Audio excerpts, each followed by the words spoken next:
Hey guys, how's it going? Let's talk about Impact Wrestling from the 9th of March 2023.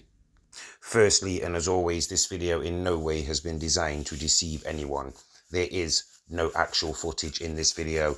Due to copyright issues, this video is audio only, and these are my audio only live highlights and updates from what has taken place in this episode of Impact Wrestling.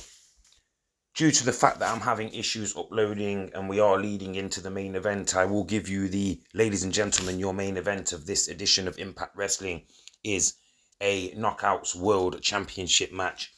The reigning and defending Knockouts champion Mickie James will defend against Giselle Shaw.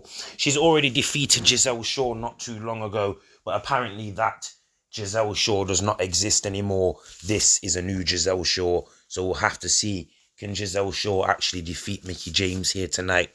My prediction, outside of any spoilers, would be for Mickie James to defend her championship.